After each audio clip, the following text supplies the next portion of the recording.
ಕಾವೇರಿ ಜಲಾನಯನ ಪ್ರದೇಶದಲ್ಲೂ ಕೂಡ ಮಳೆಯ ಅಬ್ಬರ ಮುಂದುವರೆದಿದೆ. ಪರಿಣಾಮ ರೈತರಿಗೆ ಕಾವೇರಿ ಈ ಅಣೆಕಟ್ಟನ್ನು ನಂಬಿಕೊಂಡಿರುವಂತಹ ರೈತರಿಗೆ ಸಂತಸ ಮನೆ ಮಾಡಿರುವಂತಹದ್ದು. KRS ಡ್ಯಾಮ್ಗೆ 36,674 cusec ಒಳಹರಿವಿದೆ.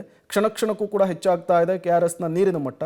110.60 ಅಡಿಗೆ ತಲುಪಿದ ಕೆಆರ್ಎಸ್ ನೀರಿನ ಮಟ್ಟ 24 ಗಂಟೆಯಲ್ಲಿ 3 ಅಡಿ ನೀರು ಹೆಚ್ಚಳವಾಗುವಂತಹ ಸಾಧ್ಯತೆ ಇದೆ. ಸಹಜವಾಗಿಯೇ ಹಳೆ ಮೈಸೂರು ಭಾಗದ ಜನರಲ್ಲಿ ಇದು ರೈತರಲ್ಲಿ ಪ್ರಮುಖವಾಗಿ ಸಂತಸಕ್ಕೆ ಕಾರಣವಾಗ್ತಾ ಇದೆ.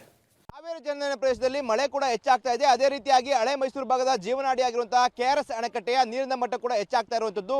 ನಾನಿದೀಗ ಮಂಡ್ಯ ಜಿಲ್ಲೆಯ ಶ್ರೀರಂಗಪಟ್ಟಣ ತಾಲೂಕಿನಲ್ಲಿರುವಂತಹ ಕೆಆರ್ಎಸ್ ಡ್ಯಾಮ್ನ ಹಿನ್ನೀರಿನ ಪ್ರದೇಶದಲ್ಲಿದ್ದೀನಿ. ದೃಶ್ಯದಲ್ಲಿ ಕಾಣಬಹುದು ಕೆಆರ್ಎಸ್ ಅಣೆಕಟ್ಟೆಗೆ ಜೀವ ಕಳೆ ಬಂದಿದೆ. ಯಾಕಂದ್ರೆ ಕಳೆದ 15 ದಿನಗಳ ಹಿಂದೆ ನೋಡೋದಾದ್ರೆ ನೀರಿನ ಮಟ್ಟ ಸಾಕಷ್ಟು ಕುಗ್ಗಿತ್ತು. ಆದ್ರೆ ಇದೀಗ ಕಳೆದ 3-4 ದಿನಗಳಿಂದ ಕಾವೇರಿ ಜಲಾನಯನ ಪ್ರದೇಶದಲ್ಲಿ ಉತ್ತಮವಾಗಿ ಮಳೆ ಬೀಳ್ತಾ ಇದೆ. ಆ ನಿಟ್ಟಿನಲ್ಲಿ ಕೆಆರ್ಎಸ್ ಅಣೆಕಟ್ಟೆಗೆ ಅಧಿಕ ಪ್ರಮಾಣದಲ್ಲಿ ಕಳೆದ 3 ದಿನಗಳಿಂದ ಕೂಡ ಒಳಹರಿವು ಬರ್ತಾ ಇರುವಂತದ್ದು. ಆ ನಿಟ್ಟಿನಲ್ಲಿ ಇದೀಗ 110 ಅಡಿ ಕ್ರಾಸ್ ಆಗಿರುವಂತದ್ದು ಕೆಆರ್ಎಸ್ ಅಣೆಕಟ್ಟೆಯ ನೀರಿನ ಮಟ್ಟ. ಇದರಿಂದಾಗಿ ರೈತರ ಮುಖದಲ್ಲಿ ಮಂದ ಆಸ ಮೂಡಿರುವಂತದ್ದು. ಯಾಕಂದ್ರೆ 110 ಅಡಿ ಅಂತಂದ್ರೆ ಒಂದು ಖುಷಿ ಪಡುವಂತಹ ಒಂದು ರೌಂಡ್ ಫಿಗರ್. ಈ ನಿಟ್ಟಿನಲ್ಲಿ ಈ ಪ್ರಮಾಣದಲ್ಲಿ ನೀರು ಬಂದಂತಹ ಸಂದರ್ಭದಲ್ಲಿ ಆದಷ್ಟು ಬೇಗ ಕೆಆರ್ಎಸ್ ಅಣೆಕಟ್ಟೆ ತುಂಬುತ್ತೆ ಎಂಬ ನಿರೀಕ್ಷೆ ಜನರಲ್ಲಿ ಇರುವಂತದ್ದು. ಆ ನಿಟ್ಟಿನಲ್ಲಿ ಇದೀಗ 110 ಅಡಿ ಕ್ರಾಸ್ ಆಗಿರುವಂತದ್ದು ಕೆಆರ್ಎಸ್ ಅಣೆಕಟ್ಟೆಯ ನೀರಿನ ಮಟ್ಟ.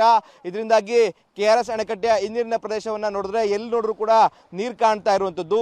ಇದರಿಂದಾಗಿ ರೈತರ ಮುಖದಲ್ಲಿ ಮಂದಹಾಸ ಮೂಡಿದೆ. ಯಾಕಂದ್ರೆ ಕಳೆದ 1.5 ವರ್ಷದಿಂದಲೂ ಕೂಡ ಕಾವೇರಿ ಕೊಳ್ಳದ ರೈತರು ಬೆಳೆ ಬೆಳೆಯೋಕೆ ಸಾಕಷ್ಟು ಕಷ್ಟವನ್ನು ಪಟ್ಟಿದ್ರು. ಸರ್ಕಾರವೇ ಕೂಡ ಆದೇಶ ಮಾಡಿತ್ತು, ಯಾರು ಕೂಡ ಕೆಆರ್ಎಸ್ ಅಣೆಕಟ್ಟೆಯ ನೀರನ್ನು ನಂಬಿಕೊಂಡು ಬೆಳೆ ಬೆಳೆಯುವ ಪ್ರಮೇಯಕ್ಕೆ ಮುಂದಾಗಬೇಡಿ ಅನ್ನೋ ನಿಟ್ಟಿನಲ್ಲಿ ಸರ್ಕಾರವೇ ಕೂಡ ಒಂದು ಸೂಚನೆ ನೀಡಿತ್ತು. ಆದರೆ ಈ ಬಾರಿ ಹಿಂಗಾರಿನಿಂದಲೂ ಕೂಡ ಉತ್ತಮವಾಗಿ ಮಳೆ ಬೀಳ್ತಾ ಇದೆ. ಇದೀಗ ಮುಂಗಾರಿನಲ್ಲೂ ಕೂಡ ಕಾವೇರಿ ಜಲಾನಯನ ಪ್ರದೇಶದಲ್ಲಿ ಉತ್ತಮವಾಗಿ ಮಳೆ ಬೀಳ್ತಾ ಇರುವಂತಹ ಕಾರಣವಾಗಿ ಕೆಆರ್ಎಸ್ ಅಣೆಕಟ್ಟೆಗೆ ಅಧಿಕ ಪ್ರಮಾಣದಲ್ಲಿ ಒಳಹರಿವಿನ ಪ್ರಮಾಣ ಹೆಚ್ಚಾಗಿದೆ. ಇದರಿಂದಾಗಿ ರೈತರ ಮುಖದಲ್ಲೂ ಕೂಡ ಸಂತಸ ಮನೆ ಮಾಡಿರುವಂಥದ್ದು. ಇನ್ನೊಂದು ಪ್ರಮುಖವಾಗಿ ಗಮನಿಸಬೇಕಾದಂಥ ವಿಚಾರ, ಈಗಾಗಲೇ ಕೆಆರ್ಎಸ್ ಏನು ಕಾವೇರಿ ನೀರಿಗಾಗಿ ತಮಿಳುನಾಡು ಕೂಡ ಖ್ಯಾತಿ ತೆಗೆದಿತ್ತು. ತನಗೆ ಕೊಡಬೇಕಾದಂಥ ಕೋಟದ ನೀರನ್ನು ಕೊಡಬೇಕು ಅನ್ನೋ ನಿಟ್ಟಿನಲ್ಲಿ CWRC ಮುಂದೆ ಹೋಗಿ ನಿಂತಿತ್ತು.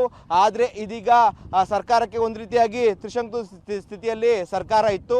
ಆದರೆ ಇದೀಗ ಕಾವೇರಿ ಜಲಾನಯನ ಪ್ರದೇಶದಲ್ಲಿ ಉತ್ತಮವಾಗಿ ಮಳೆ ಬೀಳ್ತಾ ಇದೆ. ಕೆಆರ್ಎಸ್ ಅಣೆಕಟ್ಟೆಗೂ ಕೂಡ ಉತ್ತಮವಾಗಿ ನೀರು ಬರ್ತಾ ಇರುವಂಥದ್ದು. ಜೊತೆಗೆ ಕಬಿನಿ ಜಲಾಶಯಕ್ಕೂ ಕೂಡ ಉತ್ತಮವಾಗಿ ಒಳಹರಿವು ಬರ್ತಾ ಇದೆ.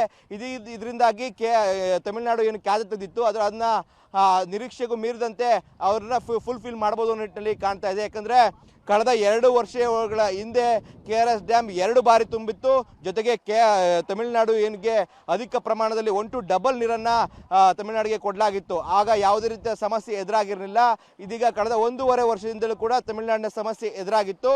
ಆದರೆ ಇದೀಗ ಕೆಆರ್ಎಸ್ ಅಣೆಕಟ್ಟೆ ತುಂಬುವಂತ ಹಂತಕ್ಕೆ ತಲುಪ್ತಾ ಇದೆ. 110 ಅಡಿಗೂ ಹೆಚ್ಚು ಪ್ರಮಾಣದಲ್ಲಿ ನೀರು ತುಂಬಿರುವಂಥದ್ದು. ಇದರಿಂದಾಗಿ ಒಂದು ರೀತಿಯಾಗಿ ನಿರಾಳವಾಗುವಂತಹ ಸಾಧ್ಯತೆಗಳು ಕೂಡ ಕಂಡು ಬರ್ತಾ ಇದೆ. ಇದೇ ರೀತಿಯಾಗಿ ಮಳೆ ಮುಂದುವರೆದ್ರೆ ಇನ್ನೇನು ಕೆಲವೇ ದಿನಗಳಲ್ಲಿ ಕೆಆರ್ಎಸ್ ಅಣೆಕಟ್ಟೆ ಭರ್ತಿ ಆಗುವಂತಹ ಸೂಚನೆಗಳು ಕೂಡ ಕಂಡು ಬರ್ತಾ ಇರುವಂಥದ್ದು. ಕ್ಯಾಮ್ರಾ ಪರ್ಸನ್ ವಿನೋದ್ ಜೊತೆ Rohit Devarahalli, public TV, KRS dam.